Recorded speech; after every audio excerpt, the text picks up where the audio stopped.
y'all, it's Heel Heat time. Hi everybody and welcome to Heel Heat. My name is George Coles and this is an episode of How I Would Have Booked. On this episode, we're going to cover the Black Scorpion. We all have heard of it, we love it, some of us hate it, some of us love it. We're going to go back and see if we can make it better. Now if you're not familiar with the concept, basically it's very simple, just like the title. I go back and I take something that didn't quite work out so well and see if maybe I could have booked it better. Let's jump right into it with some backstory on the Black Scorpion. The Black Scorpion was an idea of Booker Ole Anderson, who decided to have a character that would bring in a new character or debut a new character that would be a nemesis for Sting, who was a world champion at the time in WCW. And the way he introduced him was actually pretty cool. They brought him up through vignettes where Ole did the voice of the Black Scorpion and he was wearing a hood and kind of shadowy. And he would mention stuff about Sting's past and bring up things and places he had been to kind of make you believe it was someone he knew. Now, if you think Ole Anderson with the voice change and doing the voiceover sounds familiar, yes, he recycled and did the same thing when he did the Shockmaster's voice, but I digress. Both times I thought it was alright. They did give us a couple of MacGuffins, and part of the rumors at the time and part of what it seemed to be was it was going to be one of Sting's ex-partners from Power Team USA, a group that he had joined wrestling with, and it had a couple famous wrestlers come out of it. Basically, they were all power lifters or weightlifters that became wrestlers at the same time. Out of that group, we had another really famous wrestler other than Sting, and that's the Ultimate Warrior, who at the time was a main eventer world champion in WWF, later to be WWE. So you could see where people would get excited. Another wrestler of note that came out of that group was the Angel of Death, who had wrestled a lot in the NWA territories and in WCCW, World Class Championship Wrestling. Not as famous as the other two, but a pretty decently known name at the time in wrestling. Kind of akin to maybe Heath Slater now. Someone that a lot of wrestling fans would know, but outside of wrestling you probably don't. So we had this little MacGuffin making us think it was them. Then it got a little bit silly. They would have the Black Scorpion at house shows and he would lose to Sting. But before Sting could unmask him, Sid Vicious would run in or something else would happen and he wouldn't be able to do it. Then we also had, at the same time on WCW television, a magician under the Black Scorpion mask that did some really kind of basic magic tricks. Not basic for you and me, like nothing I could do, but basic for magicians. Any magician that you see in Las Vegas or in a magic show can do the tricks that he did, basically. What I mean by basic. So, there is that part. When he would do it at house shows, and this is one of the parts I actually really like, so remember this when we do this again. They would have random wrestlers playing the Black Scorpion. Sometimes it was the Angel of Death, which led a lot of people to believe that that's who it would be. Sometimes it was other people. A lot of times it was Al Perez, who was another pretty decently well-known wrestler at the time. And funny thing about Al Perez, every time I see Seth Rollins, I think of Al Perez and somehow they're related because they look very similar. But that's another story for another day. We were also led to believe it might be Barry Windham. So, however, or when we got to the point of Halloween Havoc, because Sting at the same time had a feud going on with Sid Vicious. When we got to Halloween Havoc, Barry Windham played the fake Sting famously, got pinned by Sid, they restarted the match. So, kind of, I could see why they didn't go with Barry Windham, because you didn't want to do it and have him be fake Sting and then also be the Black Scorpion. So, That was out the window. So we get to Starcade, and we get to the reveal. And this may be the only time in history that this is going to be said. With it being Ric Flair as a reveal, it was very underwhelming. Now, everybody knows that Sting and Flair had a very historical feud through a decade of their wrestling career. This was probably the lowest point. At this point, you wanted to see Sting versus somebody other than Flair. So for him to be the guy at the end, for it to just be another Ric Flair trick to try and get a match out of Sting, was a major letdown. And that's where most of it goes off the rails. My two big issues with it is the hokey magic and the reveal being Ric Flair. Not that I don't like Ric Flair, not that I don't like Ric Flair and Sting's feuds over the years. Just the fact that we wanted it to be somebody different, someone new for Sting to wrestle, is what made it disappointing. With all that being said, we're going to go into my reboot. Now, we're going to start it basically exactly the same, August of 1990. We see the shadow figure with the Ole Anderson voice and the voice changer talking about Sting, talking about Sting's past. I like that, so we're going to keep that part on television.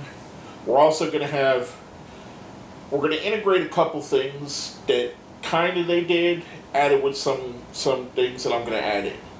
I like the idea of having random wrestlers at house shows being different sizes, different shapes, different body types, playing the Black Scorpion, because that way you don't know really who it is.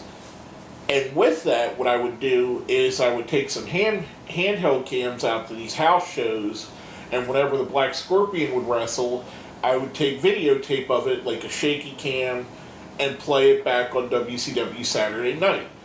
Trying to get to the bottom of who the Black Scorpion is, but every time we have an idea, it's a different sized wrestler or a different guy, a guy with different body shape. Sometimes it might be a muscular guy, sometimes a skinnier guy, sometimes a heavier guy, a taller guy, so on and so forth. So it leaves everybody guessing who it is. Tie into that, in the original storyline, we had Sid Vicious a lot of times would save the Black Scorpion from getting unmasked. So I would keep that. I like that idea. The Horsemen seem to be working with the Black Scorpion, whoever he may be, to get under Sting's skin. At least they have a commonality or a common enemy. So I like to keep that idea. Let's keep where it's not specifically said they're working together, but they get out of the way of the Black Scorpion, basically. They let him do his thing, and then they, basically don't interfere. All at the same time, I would build him up by having him win over lower card wrestlers on WCW Saturday Night. We didn't see him wrestle much. I think he wrestled once, maybe twice, before the big reveal. So I would have my random Black Scorpions with wins over different lower card WCW wrestlers at the time. However, each time I would have him do a different finisher. Maybe one time he does a Warrior's finisher, so you think it's a Warrior. Then another time he does a Barry Windham's finisher, so you think it's Barry Windham maybe. Then he does a pile driver, which you could be a bunch of different guys at the time. Then he does a figure floor, so you think maybe it's Ric Flair. Then he has a DDT, so you think maybe it's Jake the Snake or Arn Anderson. Have him with different finishing moves, different shaped and style guys, so you're always guessing who it could possibly be. Keep it up. Keep the fans thinking, wow, this is something. Who is this? Who could it be? Who knows this about Sting? Who knows, why is this guy different sizes? Why does he look different now than he did last month? Why does he look different now this week? And remember, this is pre-internet days, so you couldn't jump on the internet and go, okay, Al Perez played him this week. Angel of Death played him that week. This was all a buzz that you would talk about with your friends. I'd take away the magic tricks, I would incorporate some of the stuff that they did though, like where a Black Scorpion would appear on the stage, then disappear, and then he would show up in the ring. Kind of stuff that like Sting himself would do later, and the Undertaker would do later. Have the Black Scorpion seem to have the ability to be in multiple places at multiple times, and either that or have the ability to teleport or disappear and reappear. I'd keep that going all the way to Halloween Havoc. Keep the Halloween Havoc main event the same because we do still have Sting with his issues with Sid Vicious. I'd actually book that pretty similar. I'd have the whole thing with the Barry Windham fake out with the fake Sting. The referee starts a match. Sting beats Sid Vicious. After the match, we have 3 Black Scorpions come out, and they attack both Sting and Sid. The other 3 horsemen look at him and kind of walk away, kind of, say, hey, we don't want nothing to do with it. They back off. We think Sid might be getting, basically the horsemen have left him. Caused a little bit of strife within the horseman group. Also, maybe Sting is getting an ally in his fight against the Black Scorpion. And now we're starting to get an answer as to why the Black Scorpion looks different at different times. We're starting to see, okay, maybe there's more than one Black Scorpion, which we kind of expected in the past, but now we get confirmation that there's more than one guy. Or maybe a guy and some associates. I digress. We come up to Starrcade, we set up the match. I'm going to keep it the same match. I'm going to put Sting versus Scorpion in the cage. If the Black Scorpion wins, he has to if Sting wins, the Black Scorpion has to unmask. I let Sting win the match just as he did. We get to the reveal. I angle it in a way where Sting's back is to the door of the cage, which has been unlocked and opened. Black Scorpion pulls off his mask, and it's the Angel of Death. Angel of Death looks at Sting. Sting looks confused because, of course, he knows him. Then all of a sudden, after about 10 seconds or so of a stare down, Angel of Death starts laughing. We see 2 other Scorpions enter the cage from behind. The Angel of Death points to the left of Sting and behind him. Sting turns around, sees the other Scorpion, turns to the other side, sees the 3rd Scorpion. Those 2 men unmask, and the first unmask is Eddie Gilbert, another wrestler from Sting's past, another guy who the fans would have remembered that Sting was brought into WCW by Eddie Gilbert coming from the UWF together as a group. Then the 3rd Scorpion unmasks, and here is where the money is made, my friends. We need a brand new opponent. We got 2. Now we need a 3rd. We have a 3rd brand new opponent, and a guy that I really think that if he was part of the reveal, it would have made this one of the greatest angles of all time. And that's Jerry the King Lawler. So the ultimate reveal is not only is there 1 Scorpion, there's 3 Scorpions. It's the Angel of Death, who knows a lot about Sting's past. It's Eddie Gilbert, who knows about Sting's past. That's why we get the information on them. And the mastermind of the whole thing is Jerry the King Lawler, who most wrestling fans already knew through his stuff with Andy Kaufman. He was a celebrity all over the wrestling world. He was in every wrestling magazine. Mostly did Memphis wrestling at the time, but his name was big enough that this would have been a really big holy crap moment. That's Jerry Lawler's in the ring with Sting. They lay the beat down on Sting. They leave him laying at the end of the pay-per-view. The 3 go off. We find out that Black Scorpion was never meant to be a person, but a group. They call the group the Black Scorpions. The 3 of them come together as 3 new enemies for Sting. Sting begrudgingly forms an alliance with Sid Vicious going forward to fight against the Black Scorpions. Sting and Sid still stays part of the Horsemen, but is willing to help Sting because of what happened at Halloween Havoc, defying the Horsemen a bit. Again, we want to tease breaking up the Horsemen. make them a little bit weaker so this new heel team could be the bigger heel team. We do this all the way. We keep this going. I keep the feud going all the way to Great American Bash, where Sting has to go through the Angel of Death first. Sting has to go through Eddie Gilbert first. And then finally, at the Great American Bash, he gets his hands on Jerry the King Lawler. The ultimate payoff. You set up a money match, Sting versus Lawler for the NWA World Championship. To me, that's a match I would have loved to see. Especially at that time, Jerry the King Lawler was probably one of the 4 or 5 best wrestlers in the world, and Sting was probably the hottest young talent in the world. So to get them in a money match at the Great American Bash, what could have been better than that? And that's where the payoff goes. After that, they stay around. Sting obviously wins because this is 1990, 1991 now. Ultimately, the face wins the feuds. That's how wrestling was back then, and still to this day, it's mostly that way. However, now we have 3 guys, the Angel of Death, Eddie Gilbert, and Jerry the King Lawler, firmly into WCW, pumping in new blood and new feuds so they could go forward, keep them going their different directions. Sting looks much better. Sting now has 3 other guys that he wrestles that could be long-time feuds going forward. We get to see some dream matches that we never see with Jerry Lawler being in WCW. So to me, I think it's a win-win situation. And that's how I would have booked it.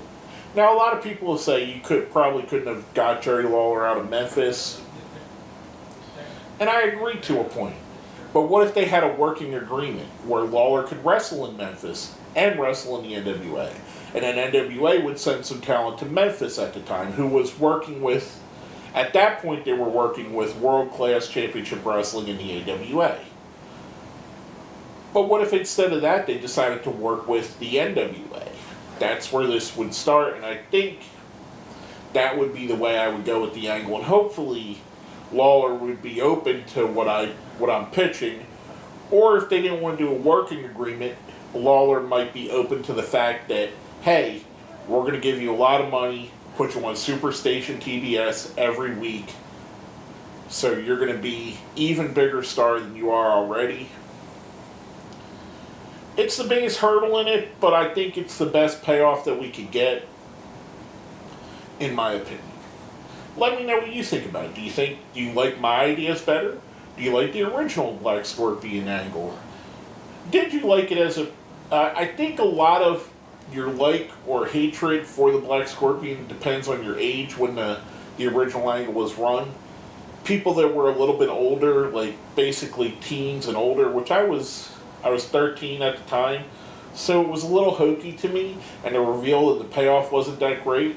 But I think younger kids that watched it probably loved it because there were aspects of it that I loved, aspects I didn't like. So I think the younger people younger than me that remember it more fondly than people my age and older do. And the people my age and older have set the narrative that it was a horrible storyline, which it kind of was. But let me know what you think. Do you think I did it better? Do you think I did it worse? What would you have done? Did you like the original version? Let me know in the comments. Make sure you hit like and share. And if you haven't already, subscribe to this channel. And one last thing before I go off. Big shout out to our friend Alistair Keffer. I hope I'm pronouncing your name right. You always are good to me, man. I love that you comment on a lot of my stuff. I love that you interact on Twitter. You're the first person to vote to see this. Thank you, my friend. I'm proud to call you a friend of mine. I just wanted to give you that shout out on this video. I don't think I've shouted you out on any other videos, so why not? I'm going to shout you out here.